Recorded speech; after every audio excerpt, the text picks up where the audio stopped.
전 세계의 군사 교리가 더는 유효하지 않다는 위기감 속에서 미국 국방부는 주요 동맹국 전략가들과 함께 전면 교리 재편 회의를 열었습니다. 각국은 나름의 해법을 꺼내 들었습니다. 유럽은 드론 군단을 확대하고 있었고 중국은 AI 기반 지휘 체계를 실전 투입한 상태였습니다. 러시아는 전장을 세 겹이 참호망으로 감싸고 있었으며 미국조차 전술핵과 우주방어망까지 동원해 대응하고 있었습니다. 그때 조용히 한 장의 위성 영상이 회의실 중앙에 띄워졌습니다. 낯선 지형, 낯선 병력 배치. 그리고 한 장성이 말했습니다. 여기를 보십시오. 이 나라는 72시간 내에 예비군 1천만을 동원할 수 있습니다. 심지어 이들은 참호 위치까지 공유받고 자율 분산 배치를 수행합니다. 그날 이후였습니다. 누구도 크게 외치진 않았지만 세계의 시선은 조용히 전쟁 교리의 새 중심을 대한민국으로 옮기기 시작했습니다. 저는 엘리사 브라텐, 나토 산하 전략 분석국에서 일하는 노르웨이 출신의 방위 자문관입니다. 중국, 러시아, 미국을 주요 변수로 삼고 수년간 시뮬레이션만 수천 번은 돌려봤죠. 그러다 보니 동북아 시나리오에서 한국은 늘 보조 수치였어요. 방어는 하되 미국 의존도가 높은 동맹국. 그런데 2025년 봄 브뤼셀 나토 본부 지하 전략실에서 열린 대만 유사시 동북아 전면전 시나리오 회의에서 한국 담당 발표자가 순진할 정도로 단호하게 말한 겁니다. 72시간 내 전국 단위로 1천만 명 무장을 완료합니다. 현역 48만, 예비군 275만, 민방위 390만, 군복무 경험자 수백만 명이 자원화됩니다. 회의실은 조용했어요. 하지만 그건 놀라움이 아니라 다들 황당해 하고 있어서였죠. 발표자는 그런 눈초리를 모르는 듯 서울 도심의 병력 배치 지도까지 꺼내 들었습니다. 포병 운용자 거주지 분포도, 유도무기 경력자 위치, 장갑차 조종병 통계까지. 이건 작전 계획이 아니라 인구 센서스잖아요. 영국 쪽 분석관이 작게 중얼였고 저도 모르게 웃어버렸습니다. 서울 강남대로에 포병 출신이 집중돼 있고 자주포 운용자가 도심에 수백 명. 아무리 유럽과 사고방식이 다르다 해도 이건 비현실적이었어요. 수치상으론 가능한 것처럼 보여도 전쟁은 숫자가 아니라 실행력입니다. 저는 회의 끝 무렵까지도 메모에 이렇게 적었죠. 한국은 항상 과장된다. 조직된 시민, 고도화된 훈련, 문명국이 아니라 군사문화국처럼 말하네. 하지만 그때 뜻밖의 질문을 던졌습니다. 그 편제가 실제로 작동한 적 있습니까? 그러자 미국 국방부 파견 분석관이 대답 대신 의미심장하게 웃더군요. 한국에 가보면 압니다. 그 한마디가 뭔가 걸렸어요. 보통 이런 사안은 시뮬레이션으로 끝납니다. 저는 그 길로 출장 허가를 요청했습니다. 확인하러 간다. 저들이 말하는 게 정말 실체가 있는 건지. 그리고 며칠 후 저는 서울행 비행기에 올랐습니다. 비행 중에도 의문은 사라지지 않았어요. 과연 21세기 문명국가에서 1천만 무장 계획 같은 게 진짜 있을 수 있는 걸까? 한국이 요즘은 스타트업이나 케이팝이 먼저 떠오르는 나라 아닌가요? 평범한 민주국가에 불과한 나라가 어떻게 유사시에 전국민 전투 편제라는 황당한 시나리오를 돌릴 수 있다는 거죠? 경기도 외곽의 예비군 훈련장. 서울에 도착한 이틀 뒤 저는 그곳을 직접 찾아갔습니다. 브뤼셀 회의실에서 봤던 수치와 그래프가 과연 현실에 존재하는지 직접 눈으로 확인하고 싶었기 때문이죠. 차에서 내리는 순간 주변은 생각보다 조용했습니다. 총성도 고함도 없었고 어디서나 볼 수 있는 체육센터 느낌에 가까웠어요.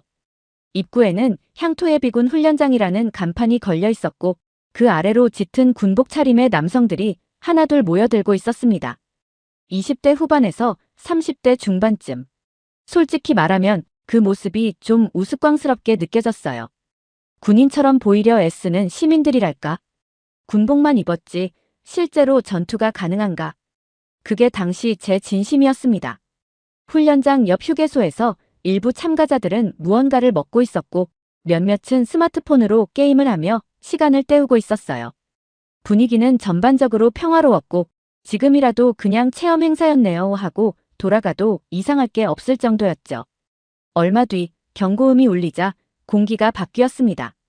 모두가 동시에 정해진 위치로 정렬했고 K2 소총 모형을 꺼내든 뒤 무릎 꿇은 자세로 지형 분석, 엄폐, 사주 경계, 전술 구보를 순식간에 수행했죠. 방송도 없었습니다. 그런데도 6인 1조, 4인 1조 편성이 일사불란하게 움직였어요. 교관은 많지 않았지만 지휘할 필요조차 없었습니다. 한 조를 따라가 봤습니다.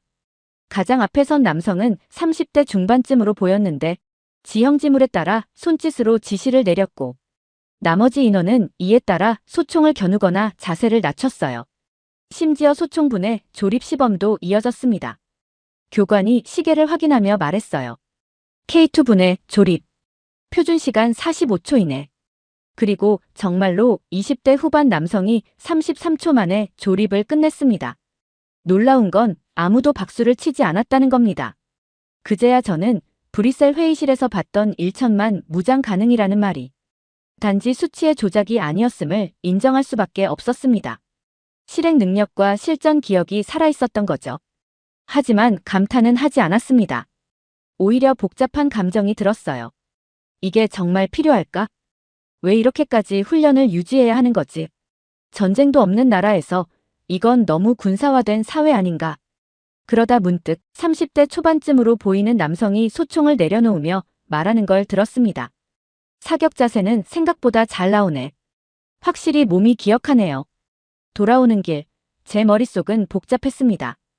그들의 정확성, 신속함, 기억력은 분명 전투 자산이었지만 동시에 그걸 너무나 일상적으로 받아들이는 분위기에 경계심이 생겼습니다. 이건 단지 준비된 사회가 아니라 전시에 적응해버린 문명처럼 보였습니다. 그날 밤 저는 이렇게 기록했습니다. 이 나라는 전쟁을 준비하는 게 아니다. 이미 전쟁을 내장하고 있다.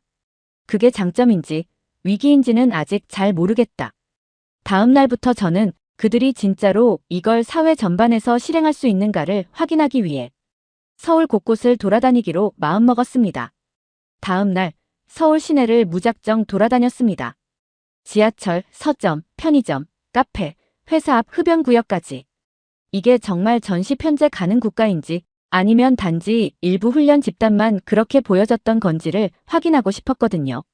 첫 번째 목적지는 강남의 대형 서점이었습니다.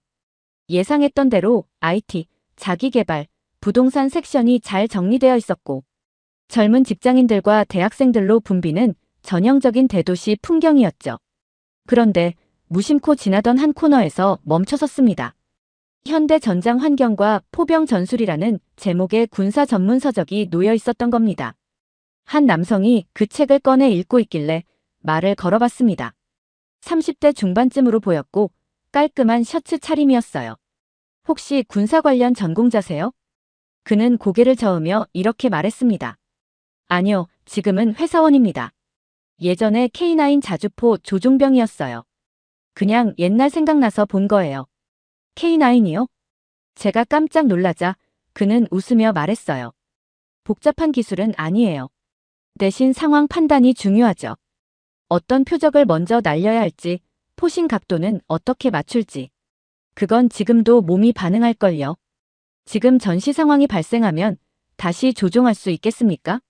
제가 그렇게 묻자 그는 잠시 생각하더니 말했죠. 해야죠. 우리가 안 하면 누가 하겠어요. 당연하게 말하는 그 태도. 의무감이라기보다 마치 계약이 끝나지 않은 느낌이었어요. 다음으로 향한 곳은 근처의 한 IT 스타트업 사무실이었습니다. 지인 소개로 미팅을 잡았고 개발팀 리더라는 사람과 대화를 나누게 됐죠. 소개에 따르면 그는 군 복무 시절 K1 전차 조종병이었고 지금은 알고리즘 설계를 담당하고 있다고 했습니다. 그는 말했어요. 복잡한 변수에서 빠르게 우선순위를 판단하는 훈련은 군대에서 익혔어요. 지금 제가 쓰는 코드의 구조도 그 사고에서 나왔죠. 심지어 그는 웃으며 이런 말도 했습니다. 우리 팀에 전차 조종병이 저 포함 3명 있어요. 하루 종일 그런 사람들을 만났습니다. 카페 아르바이트생은 공병 출신이었고 중소기업 과장은 박격포 운용병이었다고 했어요. 가장 놀라운 건 한 편의점 직원이 했던 말입니다. K2부네요. 블라인드 테스트면 15초 안에도 가능할걸요. 그들은 자랑하려는 게 아니었습니다. 그저 자연스럽게 말하고 있는 것이었어요. 자기소개처럼 직무 경력처럼. 군 복무와 전투 기술이 이 사회에선 이력서의 한 줄처럼 작동하고 있었습니다. 평상시엔 회사원이지만 유사시엔 다시 포병, 전차병, 공병으로 복귀할 수 있는 사회. 그리고 그것을 당연히 받아들이는 국민. 그건 감동도 자랑도 아닌 그저 이 사회가 가진 구조의 일부였습니다. 브뤼셀의 전략 시뮬레이션에서 현역 48만 예비군 275만 민방위 390만이라는 숫자만 보았을 때 그게 단지 수학 문제라고 여겼던 저 자신이 부끄러웠습니다. 그날 밤 저는 이렇게 썼습니다.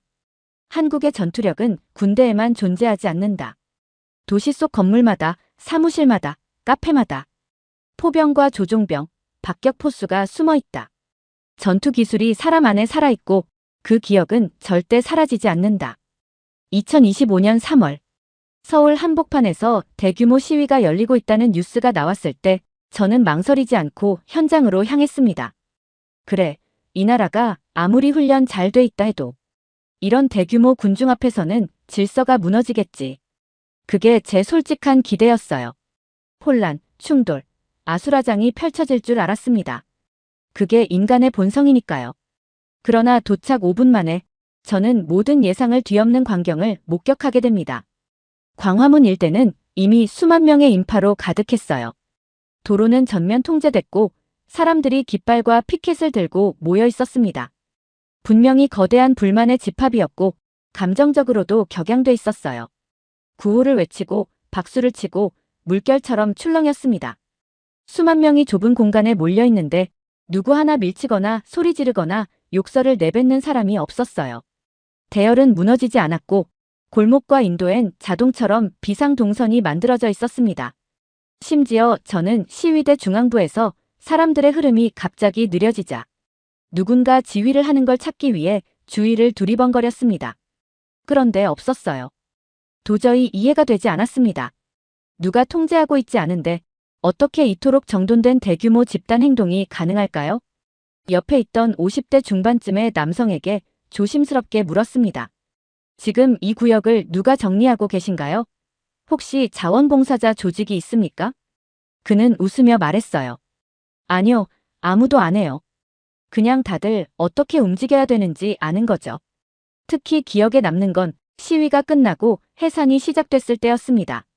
수만 명이 한꺼번에 움직이면 보통은 진흙탕처럼 뒤엉기기 마련인데 한국에선 사람들이 양쪽으로 나뉘어 이동하기 시작했어요.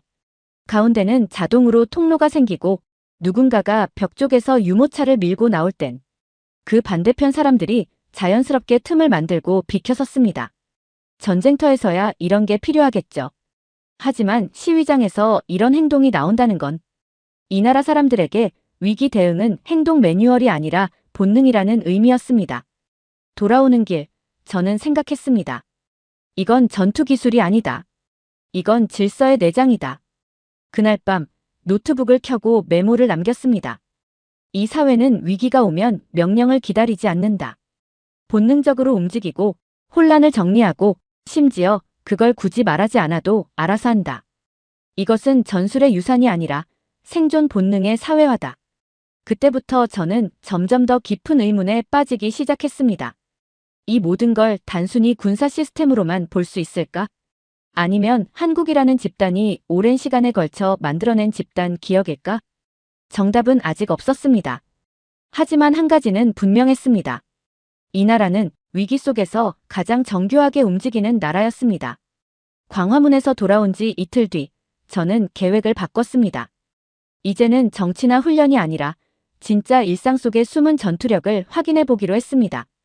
관공서도 아니고 훈련장도 아니고 시위 현장도 아닌 곳. 서울 시민들이 살아가는 진짜 생활 공간에서 이 나라의 무장이 어떻게 침투돼 있는지 보고 싶었어요. 처음 찾아간 곳은 홍대 인근의 작은 디자인 스튜디오였습니다. 한 외국계 크리에이티브 매거진에 소개된 바 있었고 한국의 디지털 디자인 감각에 관심이 많던 저는 그 작업실을 방문할 수 있게 된 걸 꽤 기대하고 있었죠. 스튜디오는 예상보다 단출했습니다. 10평 남짓한 공간의 젊은 남녀 디자이너들이 각자의 맥북 앞에 앉아 있었고 벽엔 절제된 색감의 포스터와 모형이 놓여 있었어요. 그중 대표라는 남성이 나왔는데 30대 중반쯤으로 보이는 세련된 분위기의 사람이었습니다. 혹시 이쪽에서 디자인 전공하셨어요? 제가 그렇게 묻자 그는 머리를 극적이며 웃었습니다. 디자인은 군대에서 독학으로 시작했습니다. 그는 아무렇지도 않게 이어 말했어요. 그는 손가락으로 작업 중인 포스터를 가리키며 말했어요. 전투 상황에선 최소한의 자원으로 최대한의 결과를 내야 하잖아요. 디자인 철학도 그 원리 그대로예요. 사고방식, 판단 구조, 결정의 우선순위. 모든 게 전장에서 가져온 것처럼 느껴졌습니다. 그럼 지금도 실제 상황이 오면 움직일 수 있겠습니까? 그가 잠시 제 눈을 바라보더니 조용히 말했어요. 솔직히 말하면 이미 머릿속으로는 편제가 짜여 있어요. 위치별 정보 수집, 위장 위치, 백업망. 필요하면 바로 들어갑니다. 그는 상식처럼, 루틴처럼 말했어요. 다음으로 들른 곳은 명동의 한 카페였습니다. 혼잡한 시간대를 피해 오후 늦게 방문했는데 카운터에 있던 사장님이 제가 외국인이라는 걸 알아보고 말을 걸더군요. 여행이세요? 아니요. 나토 전략 분석관인데 한국의 전시 시스템을 조사하고 있습니다. 그 말에 사장님이 웃으며 대답했어요. 그러시구나. 저도 707 특임대 출신이에요. 707 특임대. 한국 최정예 대테러 부대였습니다. 카운터 뒤에서 커피를 내리던 손이 불과 몇 년 전엔 실탄 조작을 하던 손일 수도 있다는 사실. 그럼 지금도 작전에 투입될 수 있습니까? 제가 그렇게 묻자 그는 담담히 말했어요. 당연하죠. 비상시엔 예비조직 편제 따라 들어갑니다. 실제 훈련도 가끔 참여해요. 마지막으로 편의점에 들렀을 때 야간 아르바이트생과 대화를 나누게 됐습니다. 그는 공대생이었고 휴학 중이라며 일하고 있었죠. 말이 잘 통해서 군 복무 경험을 물어봤더니 박격 포병이었어요. 총을 내려놓아도 기억이 사라지지 않는 나라. 그리고 그걸 남들은 전혀 알아채지 못하는 방식으로 품고 있는 시민들. 서울 체류 13일째. 지금까지 저는 사람들을 만났고 훈련장을 방문했고 시위 현장을 목격했고 디자인 스튜디오와 카페, 편의점까지 뒤졌습니다. 하지만 아무리 기억과 습관이 살아있다 한들 진짜 편제가 작동할 수 있느냐는 질문에 대한 근거는 부족했어요. 그래서 요청했습니다. 대한민국 국방부 정식 협조하에 예비군 편제 시스템 자료 열람. 접근이 허가되기까지 며칠이 걸렸지만 뜻밖에도 꽤 빨리 초청이 들어왔습니다. 공식적 외국 전략 분석을 위한 비밀외 문서 열람은 가능합니다. 저는 감시하에 일부 비공개 자료를 열람할 수 있었어요. 처음 펼쳐본 건 전시 동원 계획 기초 프레임이라는 문서였습니다. 이미 알고 있던 수치부터 등장하더군요. 현역 병력 약 48만, 예비군 275만, 민방위 약 390만. 여기까진 예상 범위였죠. 그런데 그 다음부터 전혀 예상치 못한 문장들이 나왔습니다. 전시 72시간 이내 전국 236개 동원소에서 예비군 소집 가능. 각 개인은 전역 시점에 따라 장비 배정부대 재편성 완료. 4년차까지는 동원 지정 장비 및 작전 지역 고정. 5년에서 8년차는 지역 향방 방어작전 및 후방 교란 대응 임무 부여. 이게 진짜 실무 문서라는 건가요? 예비군이 이동 대기하는 게 아니라 이미 어디로 가야 하고 어떤 장비를 들고 누구와 조를 짜야 하는지가 사전 설정돼 있다는 뜻입니다. 마치 거대한 산업공정도 같았습니다.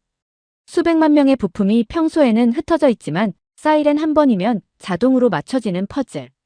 더 놀라운 건 그들 대부분이 그 퍼즐이 어디에 들어가는지도 기억하고 있다는 거였어요. 국방부 측 설명관은 이렇게 말했습니다. 한국은 군을 키우는 나라가 아닙니다. 국민 전체를 전시에 맞춰 분해하고 재조립할 수 있는 구조를 가진 나라죠. 일반적으로 유럽 대부분의 국가는 전시 동원령이 떨어져도 편제와 장비 배치까지는 최소 일주일, 훈련 투입까지는 보통 2주에서 3주 소요됩니다. 그 사이적이 진격하면 사실상 대응이 불가능하죠. 하지만 한국은 달랐습니다. 48시간 내에 전국 236개 동원소에 수십만 명이 집결하고 각자의 장비를 수령한 뒤 부대 단위로 재편성됩니다. 이건 국가 전체가 하나의 긴급 자동화 기계처럼 작동하는 수준이었습니다. 저는 설명관에게 물었습니다. 이런 시스템을 유지하려면 엄청난 행정비용과 시민 피로도가 따르지 않습니까? 그는 짧게 대답했습니다. 우린 준비를 멈춘 적이 없습니다. 준비 없는 국방은 공포일 뿐이니까요. 그 말을 듣는 순간 제가 지금까지 가졌던 수많은 질문이 한꺼번에 잠잠해졌습니다. 그날 밤 저는 호텔방에 돌아와 이렇게 썼습니다. 이 나라는 훈련된 국민만이 아니라 정밀하게 재배치 가능한 모듈을 가진 국민이다. 군인이 따로 존재하는 게 아니라 국민 전체가 전쟁 매뉴얼 속 구성 요소로 들어가 있다. 국방부 공식 브리핑이 끝난 후 저는 여전히 머릿속이 정리되지 않았습니다. 국민 전체가 편제된 구조라는 말이 자꾸만 맴돌았죠. 근데 이렇게 정밀하게 짜여 있다 해도 그걸 실제로 기억하고 행동에 옮길 수 있는 사람이 과연 있을까? 서류상 배정된 동원소나 장비 목록만 있다고 해서 그게 작동한다고 보긴 어려웠습니다. 정말 그 기억이 남아있을까? 그래서 저는 다시 거리로 나갔습니다. 이번에는 단순한 인터뷰나 관찰이 아니라 직접 기억의 흔적을 추적하기 위해서였죠. 처음 말을 걸어본 사람은 택시 기사였습니다. 서울 북부의 번화가 저녁 무렵 60대 초반으로 보이는 남성이 운전대를 잡고 있었고 짧은 대화 끝에 자연스럽게 군 복무 얘기를 꺼냈습니다. 포병이었습니다. KH-1795요. 조준하고 각도 계산하는 법. 지금도 할 수 있죠. 저는 눈을 가늘게 떴습니다. 지금도요? 그는 고개를 끄덕이며 덧붙였어요. 전 포반장이었고 우리 형은 장전수였죠. 사촌은 5사단 GOP 철책선 출신. 말투에서 과장이나 농담의 기색이 전혀 없었어요. 그건 기억이 아니라 훈련된 본능 같았습니다. 며칠 뒤 용산구 재개발 현장 근처에 한 공사장에 들렀습니다. 건설 노동자 중 한 명이 공병 출신이라는 정보를 듣고 찾아갔죠. 그는 40대 중반이었고 온몸에 땀과 흙먼지가 묻어 있었습니다. 그런데 그가 이렇게 말했습니다. 삽 하나만 있으면 참호 기본형은 30분 안에 팝니다. 지금도 가능한지요? 방금 작업한 땅, 각도만 보면 나옵니다. 심지어 어떤 중소기업 과장은 이렇게 말했습니다. K2분해요. 블라인드 테스트하면 15초 안에 끝냅니다. 결국 저는 그 기억의 농축지를 찾기로 결심했습니다. 바로 예비역 커뮤니티.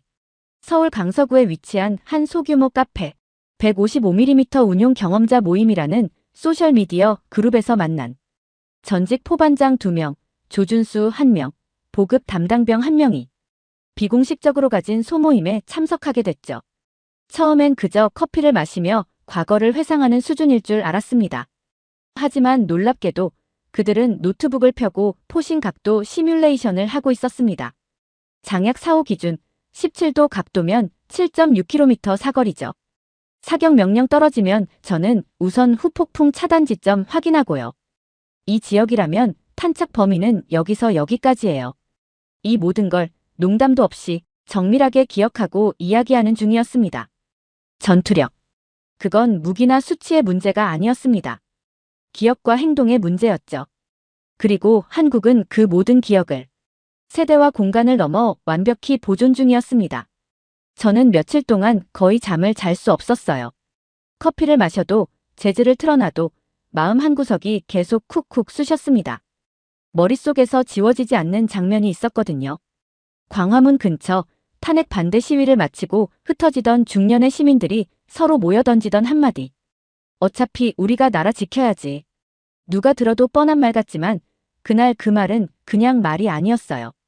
그들의 얼굴엔 한 줄기 피곤함이 지나가고 있었지만 동시에 이상하리만큼 담담했고 심지어 자랑스러워 보였거든요. 국민이 나라를 지킨다. 그 말 유럽에선 선거철이나 행사 때 장식용으로나 쓰이는 레토릭이에요. 하지만 한국에선 그게 실행 중이더군요. 서울에서 부산으로 향하는 열차 안. 옆자리에 앉은 남성이 군복을 입고 있었어요. 처음엔 뭔가 잘못 본 줄 알았어요. 나이가 많아도 30대 중반쯤. 가방엔 군번줄이 달려 있었고 오른쪽 팔엔 태극기 패치가 붙어 있었죠. 군인이세요? 제가 조심스럽게 묻자 그는 고개를 저으며 웃었습니다. 아니요, 예비군 훈련 가는 길입니다. 그 말에 저는 순간 얼어붙었어요. 전쟁이 난 것도 아닌데 왜 훈련을 가는 거죠? 그것도 멀쩡히 회사원처럼 보이는 사람이. 그는 제가 외국인인 걸 알고는 차근차근 설명해줬어요. 만 40세까지는 일정 주기마다 예비군 훈련을 받아야 해요. 직장 다녀도 사업해도 애 아빠여도요. 우리는 유럽에서 늘 안 보는 국가의 몫이라고 배웠죠. 하지만 이 나라는 책임이 시민에게 위임된 나라였어요. 그가 떠난 뒤 저는 가만히 앉아 있었어요. 그 사람 누군가의 아들이고 남편이고 회사원이자 아빠일 텐데. 그런 사람이 내가 나라 지키겠다는 태도를 아무렇지 않게 갖고 있다는 게 믿기지가 않았어요. 서울에서 봤던 탄핵 시위의 시민들, 강원도 훈련장에서 만난 젊은 병사들, 그리고 이 KTX에서 만난 평범한 직장인까지. 그날 밤 호텔로 돌아와 샤워를 하면서 문득 이런 생각이 들었습니다. 나는 내 나라가 저 정도로 소중하다고 느껴본 적이 있었던가. 서울로 다시 돌아온 저는 이틀 뒤 한국국방연구원의 초청으로 전시작전 통제권 세미나에 참석하게 됐습니다. 그날 제가 마주한 내용은 충격적이었습니다. 한국은 70년이 넘도록 전시에 자국 군대의 작전권을 갖고 있지 않았다는 사실. 더 놀라운 건 그 작전권이 단순히 외국 지휘부에 잠시 위임된 수준이 아니라 사실상 완전한 지휘권이었다는 겁니다. 한 발표자가 이렇게 설명했습니다. 한미연합사령부가 창설된 이후 한국군은 평시작 전권은 갖고 있지만 전쟁이 발발하면 지휘권은 미군 장성에게 넘어갑니다. 즉, 대통령의 명령보다 연합사령관의 명령이 먼저 적용됩니다. 유럽에서는 상상도 못할 구조였어요. 자국의 군대를 자국 대통령보다 외국 장군이 더 우선 통제한다. 이건 단순한 군사협력이 아니라 역사적 상처에서 비롯된 불완전한 주권의 연장선이었어요. 발표가 끝난 뒤 저는 조심스럽게 손을 들고 물었습니다. 그렇다면 왜 지금에 와서야 작전권을 환수하려는 건가요? 지금까지 문제 없었다면 굳이 흔들 이유가 있나요? 그때 한 퇴역 장성이 단호한 어조로 답했습니다. 예전엔 우리가 준비가 안 됐었죠. 장비도 경험도 부족했으니까. 하지만 지금은 다릅니다. 우린 이미 독자적인 감시, 정찰, 타격, 지휘 체계를 갖췄어요. 더 이상 미군 없으면 무력한 나라가 아니란 걸 보여줘야 할 때입니다. 행사 후 한 장교가 저에게 따로 말을 걸어왔습니다. 그는 말했어요. 유럽에선 강한 국방력이 무기나 기술을 뜻할지 몰라도 한국에선 그게 기억이에요.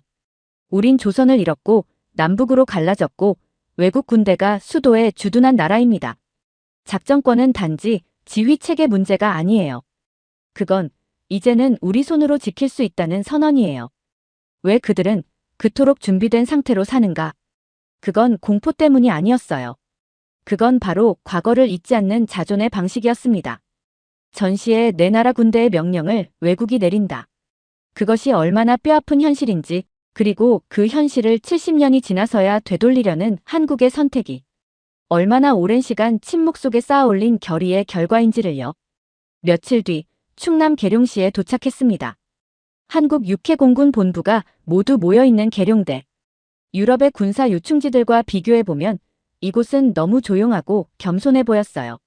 저는 현역 대령 한 분과 대화를 나누게 됐습니다. 그는 작전 통제권 환수 작업을 실무에서 이끌고 있는 핵심 인물 중 하나였습니다. 그는 계룡대 지하에 있는 작전 통제실로 저를 안내했습니다. 그 통제실 벽면엔 북한 전역의 군사시설 정보뿐 아니라 중국, 러시아, 일본의 주요 항공기 이동 경로와 통신 기록까지 실시간으로 표시되고 있었습니다. 그리고 중앙에는 KC4ISR이라 불리는 국산 지휘, 통제, 정보, 감시 시스템이 완전히 한국 독자 기술로 구동되고 있었죠. 저는 물었습니다. 정말 미군 없이도 독자 작전이 가능합니까? 그는 단호히 고개를 끄덕였습니다. 이미 실시간 전장 상황을 분석하고 타격 판단과 명령 전파까지 모두 우리 손으로 이뤄지고 있어요. 그리고 그 결정의 무게는 한국 국민이 감당하겠다는 뜻이 담긴 거죠.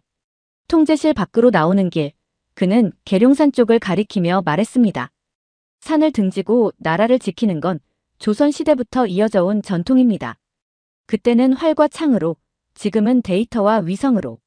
하지만 그 중심엔 항상 사람이 있어야 해요. 우린 그렇게 배웠고 또 그렇게 준비해왔습니다. 그 말에 저는 다시금 혼란을 느꼈습니다.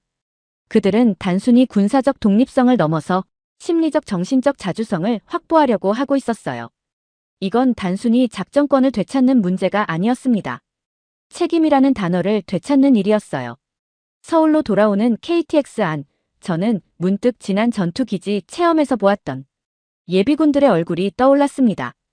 그때는 그들이 단지 훈련받는 장면이라 생각했지만 지금 생각해보면 그들은 이미 그날을 대비해 자신의 위치를 알고 있었고 각자의 역할을 받아들이고 있었던 거였습니다. 저는 마지막 일정을 위해 국방부 지하 상황실을 다시 찾았습니다. 한 나라의 통수권자가 없는 상황. 어떤 국가든 일시적인 혼란이 감지되기 마련입니다. 그러나 이곳은 달랐습니다. 지휘권 공백은 없습니까?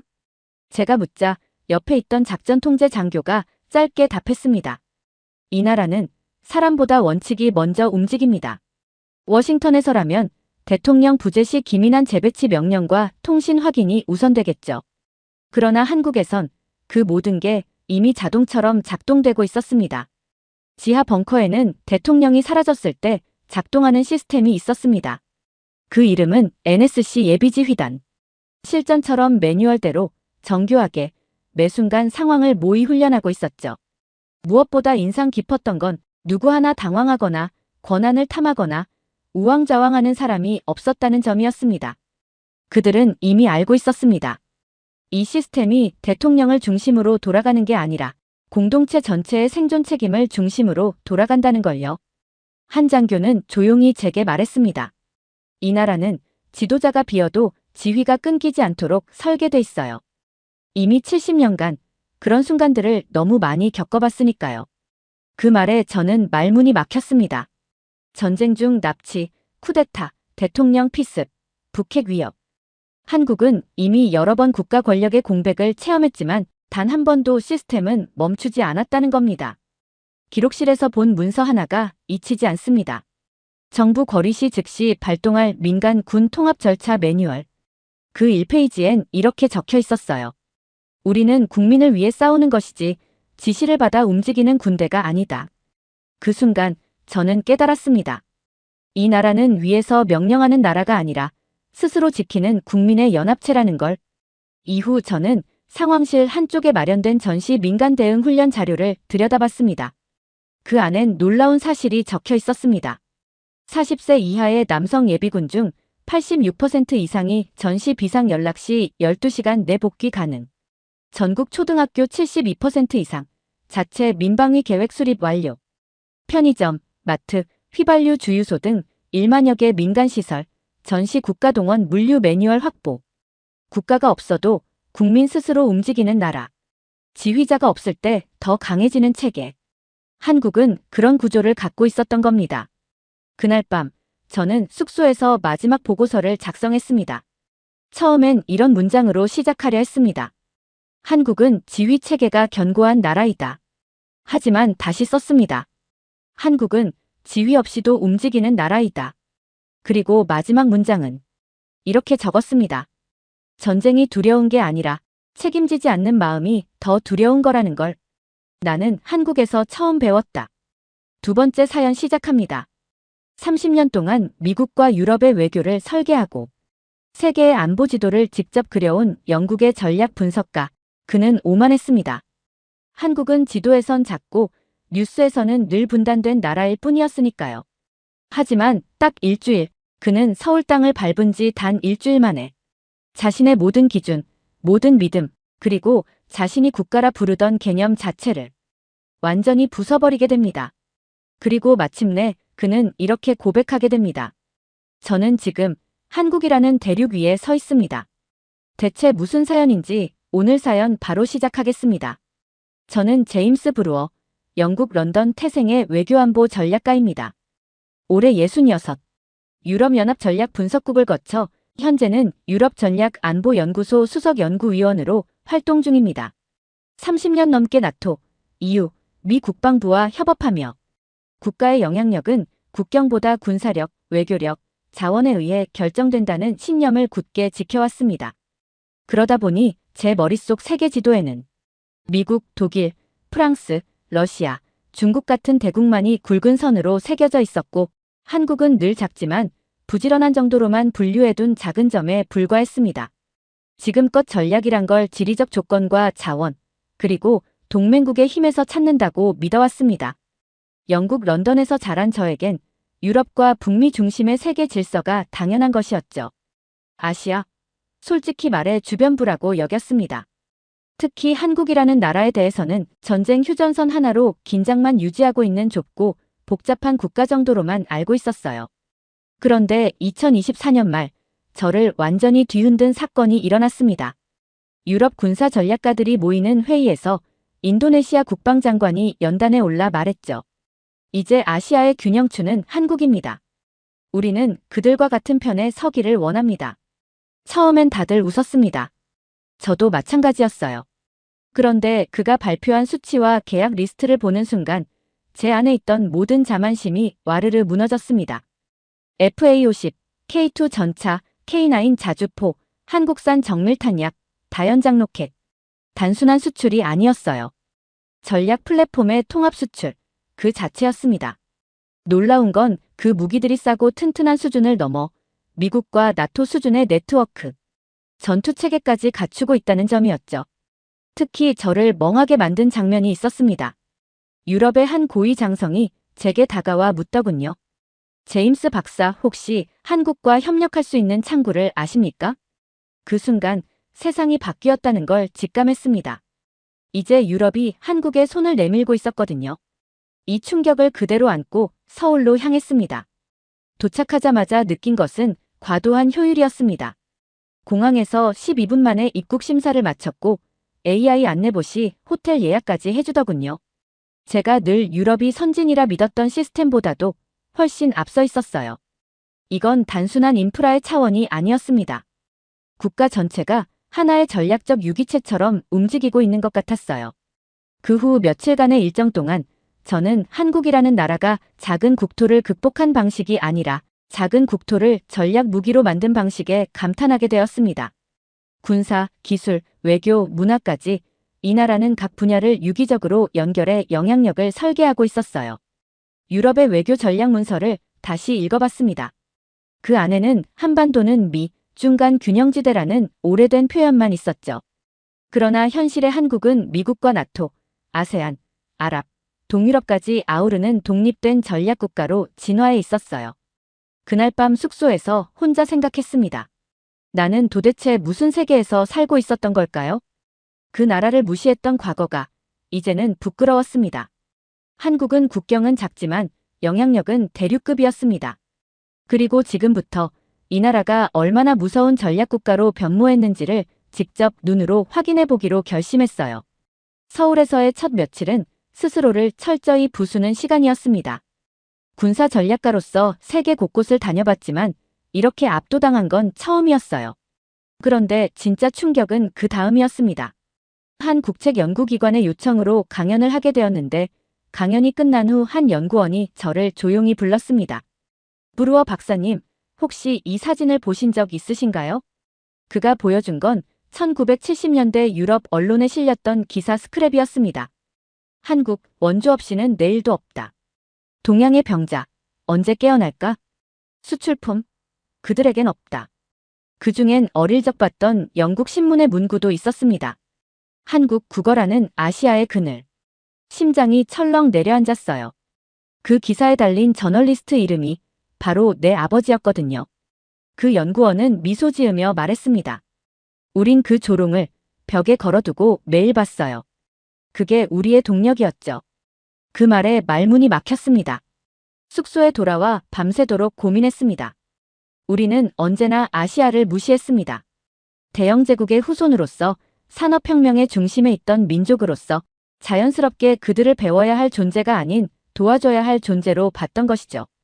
그런데 지금 그들이 만든 K2 전차는 폴란드 국경에 배치되어 러시아를 견제하고 있고 FA-50은 슬로바키아 공군에서 이미 실전에 투입되고 있으며 K9 자주포는 노르웨이의 설산을 가르며 북극권 대응 훈련에 쓰이고 있었습니다.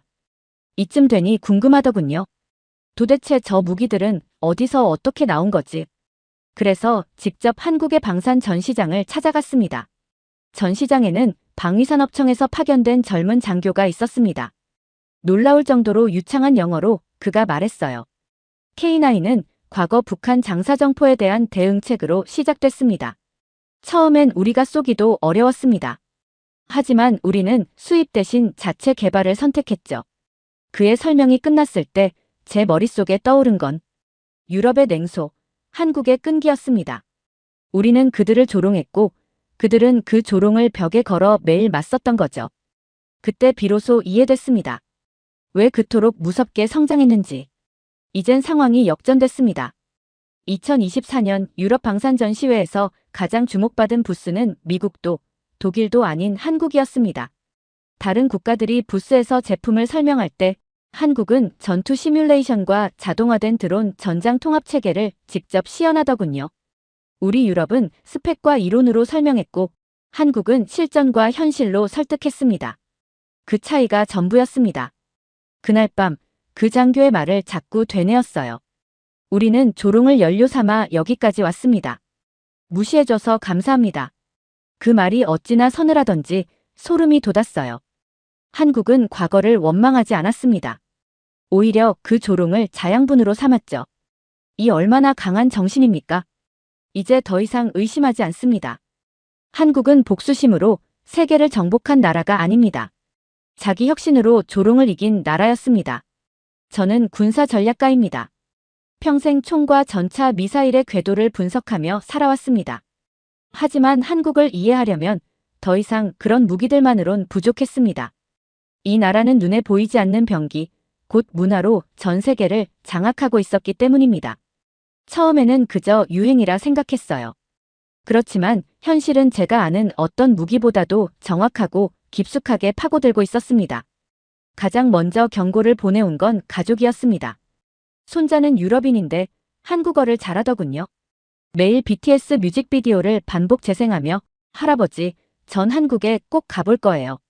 이 한마디를 듣고 저는 이게 뭔가 단단히 잘못됐구나 싶었습니다. 그 다음은 딸이었습니다. 런던에서 변호사로 일하는 딸이 어느 날 이런 메시지를 보냈죠. 아빠, 혹시 오징어 게임 봤어? 한국 드라마인데 충격적이야. 나 진짜 팬 됐어. 그리고 일주일 후엔 제 사위까지 한국어로 감사합니다를 외치며 밥을 먹고 있었습니다. 뭐랄까 무력감 같은 걸 느꼈어요. 전 세계가 무장 해제되는 느낌이랄까요? 설마 문화로 세상이 바뀌겠어? 그 생각을 꺾은 건 직접 목격한 한국의 문화 전략이었습니다. 서울에서 열린 콘텐츠 박람회. 그곳엔 상상도 못할 장면이 펼쳐져 있었죠. 수천 명의 유럽인, 중동인, 남미인들이 K드라마 캐릭터로 코스프레를 하고 한국어로 응원 구호를 외치며 줄을 서고 있었습니다. 그들은 단지 음악과 드라마를 소비하는 게 아니었어요. 한국이라는 정체성에 자신을 더 씌우고 있었던 겁니다. 이건 한류가 아니라 정밀한 정서 설계였습니다. 그리고 가장 충격적인 순간, 한 스페인 대사가 말했습니다. 우리 외교부 직원이 한국어를 배우고 있어요. 앞으로 외교에서 한국 콘텐츠 흐름을 못 따라가면 소외될 거라네요. 이건 농담이 아니었습니다. 문화가 외교를 압도하고 있었어요. 과거 유럽이 콧대 높게 말하던 문화적 식민이라는 단어, 지금은 한국이 실현하고 있었습니다. 물론 강제가 아니라 매혹을 통해서요. 자발적으로 빠져드는 그 감정의 설계, 그건 군사무기로는 절대 흉내낼 수 없는 힘이었습니다. 심지어 한국 콘텐츠는 감성에 기대는 수준이 아니었습니다.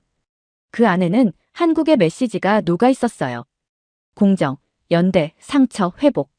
그 감정의 흐름 속에서 세계는 공감했고 울었고 그리고 결국 나도 한국인 같아졌어라는 말을 하게 되었던 겁니다. 여기서 확신했어요. 한국은 더 이상 산업제품이나 무기로 세계를 흔드는 나라가 아니었습니다. 사람의 내면을 흔드는 감정의 설계 국가였어요. 그 어떤 전술보다도 무서운 건 사람 마음을 지배하는 능력입니다. 그날 이렇게 적었습니다. 한국은 세계가 무장해제되는 순간을 정확히 알고 있었다. 그리고 음악과 드라마로 단 한 발도 안 쏘고 점령했다. 그게 바로 한류였습니다. 문화가 무기인 나라. 저는 그 무기에 제대로 맞았고 지금도 벗어나지 못하고 있습니다. 서울에 머무르던 어느 날 우연히 한 60대 남성과 이야기를 나누게 됐어요. 그분은 과거 직장인 예비군 간부 출신이었죠. 농담처럼 물었습니다. 전쟁 나면 젊은 사람들만 싸우겠죠? 그분은 조용히 웃더니 말하더군요. 전쟁이 나면요. 동네 할머니도 자원해서 밥 짓고 응급처치합니다. 여긴 그런 나라예요. 그 말을 확인하기 위해 직접 한국의 민방위 훈련장과 예비군 훈련장을 찾아갔습니다. 그들 손엔 최신형 K2C1 소총이 있었고 무장해제된 국가라는 제 고정관념은 산산조각이 났죠. 그리고 결정적인 순간은 국민안전체험 캠프를 찾았을 때였습니다. 거긴 말 그대로 국가적 생존 전략 시뮬레이터였어요. 초등학생부터 할머니까지 심폐소생술을 연습하며 생존 배낭을 구성하는 법을 배우고 있었죠. 충격에 빠졌습니다. 전쟁 없는 나라에서 이렇게 전쟁을 준비하는 국민이라니. 이건 안보 교육이 아니었습니다. 국민 개개인이 무기이자 방패가 되는 시스템이었어요. 유럽에서는 민간인의 전쟁 대응을 최악의 선택이라 여깁니다. 하지만 한국은 민간과 군의 경계를 유연하게 넘나들며 모든 국민이 유사시에 투입될 수 있도록 준비된 사회였어요. 그리고 그 철학은 단 한 문장에서 요약됩니다. 우리는 전쟁을 두려워하되 결코 피하지 않는다. 한국인의 눈에는 그런 각오가 깃들어 있었어요. 이 나라는 병사 수만 세는 전략 지도가 아니라 국민 전체가 스스로 움직이는 네트워크였습니다. 심지어 젊은 세대조차 전쟁이 나면요. 당연히 나가야죠. 우린 조국을 지켜야 하잖아요. 이 말을 대수롭지 않게 하더군요. 30년을 군사학으로 먹고 살아왔지만 이토록 무서운 전쟁 철학은 처음이었습니다. 한국은 전쟁을 원하지 않았고 그래서 더 무섭게 준비돼 있었습니다. 그들은 총보다 의지를 먼저 들고 있는 나라였습니다. 그리고 깨달았어요. 이 나라를 침략하려는 자는 무기보다 무서운 걸 상대해야 한다는 걸요. 한국이 군사와 문화로 강하다는 사실까지는 어느 정도 받아들였어요. 하지만 기술 분야만큼은 아직 유럽이 앞서 있다고 생각했죠. 특히 독일과 프랑스, 네덜란드의 기술이나 유럽 전역의 에너지 시스템 같은 것들 말입니다. 그런데 그 자만은 단 하루 만에 깨졌습니다. 그날은 한국의 첨단 산업 시찰차 방문한 판교 테크노밸리에서 시작됐습니다. 처음 보는 풍경이었죠. 기술 스타트업과 공공기관, 그리고 글로벌 대기업들이 마치 유기체처럼 연결돼 있었습니다. 회의실 한편에선 전기차용 배터리 신소재를 시연하고 있었고 다른 쪽에선 의료 AI가 폐암을 몇 초 만에 진단하고 있었습니다. 가장 충격적인 순간은 한 반도체 설비 스타트업의 설명을 듣고 나서였어요. 우리는 TSMC처럼 팹 중심이 아닌 초소형 패키징 솔루션으로 공략합니다. 그들은 자신있게 말했습니다. 10년 전까진 우리가 유럽을 따라갔죠.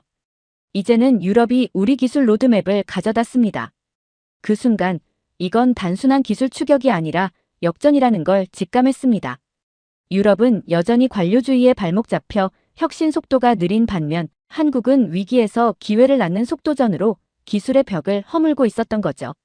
특히 반도체 분야에서 그들이 보여준 공급망 전략은 감탄 그 자체였습니다. 한국은 자국 기업뿐 아니라 일본, 미국, 유럽, 심지어 대만까지 엮어 위기시 단독 생산 체계를 갖추고 있었어요. 그때 처음으로 이 나라가 없으면 세계 IT는 멈추겠구나란 말을 실감했죠. 게다가 놀라운 건 이 첨단 기술들이 단지 산업에 머무는 게 아니었습니다. 군사, 보건, 교육, 환경까지 전방위로 확장되는 모습이었습니다. 서울에서 만난 한 국방부 기술관은 이렇게 말했어요. 우린 드론을 무기로 보지 않습니다. 이건 하나의 전장 플랫폼입니다.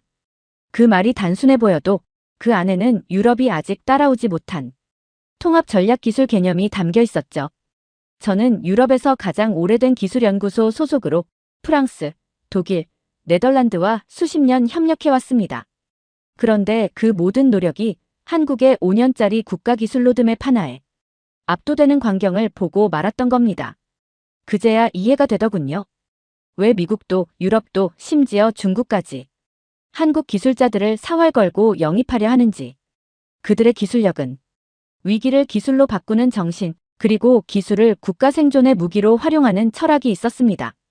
이날 밤 노트에 이렇게 적었습니다.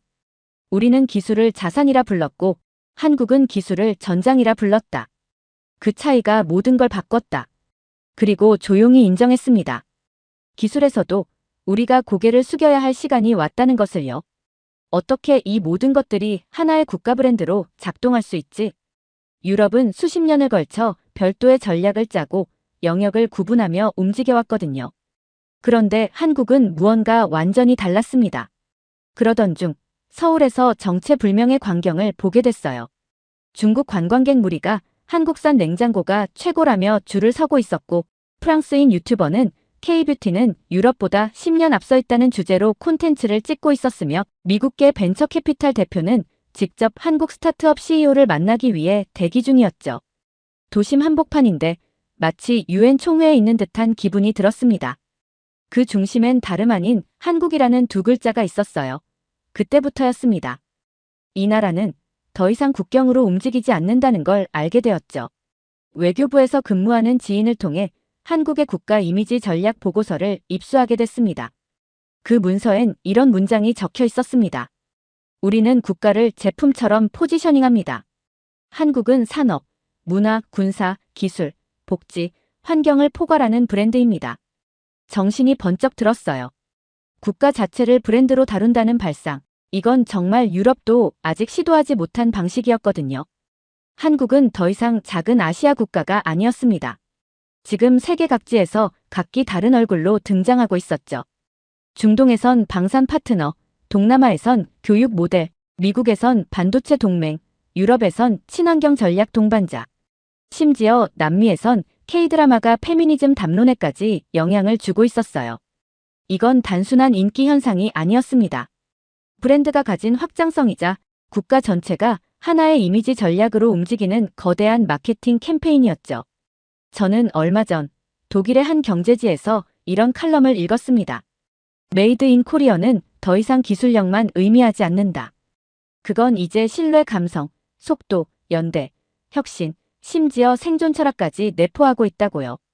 놀라운 건 저 역시 그 말을 부정할 수 없다는 겁니다. 심지어 무기 박람회에서 만난 중동 고위급 인사는 우린 미국에서 사면 군사장비고 한국에서 사면 전략적 친구를 사는 겁니다. 이런 말을 하더군요. 한국은 브랜드로서 판매를 넘어 동맹을 유도하고 있었습니다.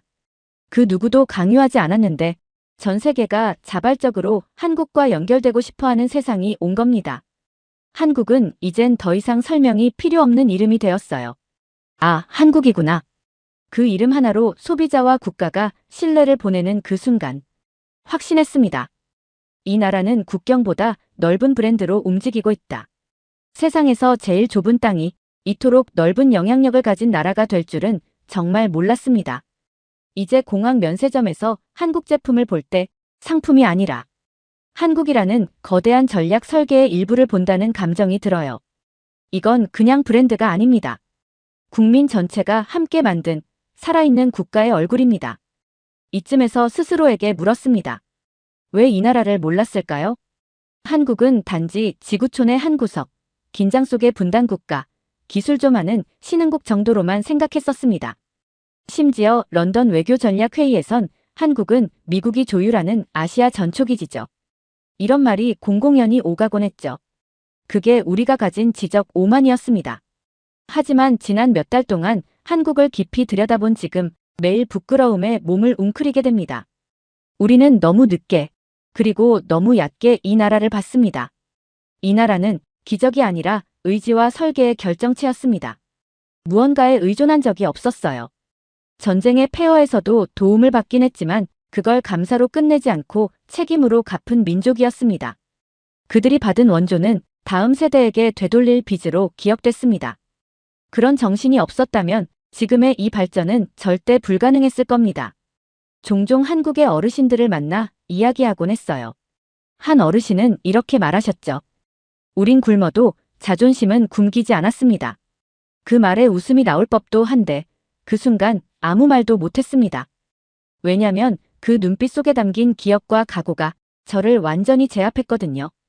유럽의 산업혁명은 탄광에서 시작됐습니다. 하지만 한국의 산업은 희생에서 시작됐습니다. 가발 공장에서, 봉제 공장에서, 해외 파병과 광부 간호사로 흘린 땀과 눈물 속에서 이 나라는 스스로를 일으켜 세웠습니다.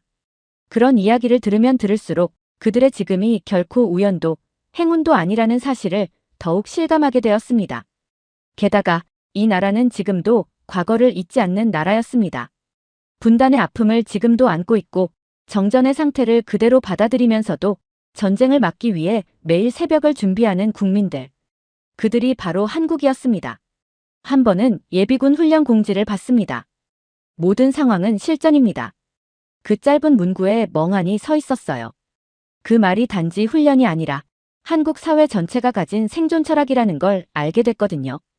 그날 밤 호텔방에서 거울을 바라보다 스스로에게 물었습니다.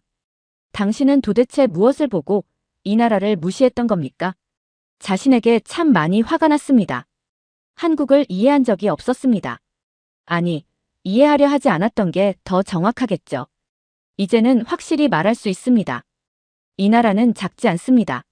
지도를 보면 분명 작아 보이지만 정신의 크기, 기술의 깊이, 문화의 확장성, 그리고 국민의 집념까지 합치면 이 나라는 이미 하나의 대륙입니다. 지난 수십 년간 세계의 여러 나라를 분석하고 평가했지만 한국처럼 모든 것이 연결된 구조를 가진 나라는 처음 봤습니다. 그리고 무엇보다 놀라운 건 그들이 아직도 배가 고프다는 겁니다. 성공에 취하지 않고 늘 위기를 준비하는 국민들. 그들이 있기에 이 나라는 앞으로도 절대 멈추지 않을 겁니다. 처음 한국에 도착했을 때 그저 작고 밀집된 도시국가 같은 인상을 받았어요. 북한과 대치한 분단의 나라, 산지와 고층 건물이 뒤엉킨 서울의 풍경, 인구는 많고 땅은 좁고. 도대체 어떻게 이런 나라가 글로벌 전략의 중심이 된단 말인가. 처음엔 고개를 갸웃했죠. 하지만 시간이 갈수록 저의 지리적 시선은 무의미해졌습니다. 이 나라는 면적이 아니라 깊이로 확장되는 나라였어요. 문화, 기술, 군사, 외교, 시민의식. 모든 요소가 단단하게 연결돼 있었고 한 분야만 뛰어난 것이 아니라 국가 전체가 하나의 유기체처럼 진화하고 있었습니다. 그러던 어느 날 한 가지 결정적인 순간이 찾아왔습니다. 부산항을 찾았을 때였죠. 수출 컨테이너들이 쉴 틈 없이 정리되며 세계 각국으로 나가는 모습을 보며 현장 근무자 한 분께 인사를 건넸습니다. 고생 많으십니다. 여긴 정말 엄청나군요. 그러자 그가 웃으며 이런 말을 했어요. 이게 다 우리 부모님들 덕분입니다. 우린 그분들께 배웠어요. 그 짧은 한마디가 지난 몇 달간 제가 보고 느꼈던 한국의 본질을 설명해주는 열쇠 같았어요. 이 나라는 전통 위에 혁신을 쌓았고 과거 위에 미래를 설계한 나라였습니다. 기술은 미국이 빠르다지만 한국은 더 실용적이었고 무기는 러시아가 많다지만 한국은 더 정교했고 문화는 프랑스가 화려하다지만 한국은 더 감정에 가까웠습니다. 결정적으로 이 나라는 보여주기보다 보여질 준비를 해왔던 나라였습니다. 조용히 차근차근 그러나 집요하게 마지막 날 서울 남산의 전망대에 섰습니다. 도시 전체를 내려다보며 이 나라의 시간과 공간이 겹쳐진 듯한 느낌을 받았죠. 아래에 보이는 사람들, 빌딩, 산, 한강, 학교, 군부대 모든 것이 하나의 흐름처럼 이어져 있었습니다. 그때 제 머릿속에 아주 선명한 한 문장이 떠올랐습니다. 국경은 작지만 영향력은 대륙급이다. 그렇습니다. 나는 지금 한국이라는 대륙 위에 서 있습니다. 지도상으로는 잘 보이지 않지만 그 영향력은 유럽 전체를 압도할 만큼 거대했고 그 울림은 세계의 질서를 다시 짜는 힘이 되었습니다.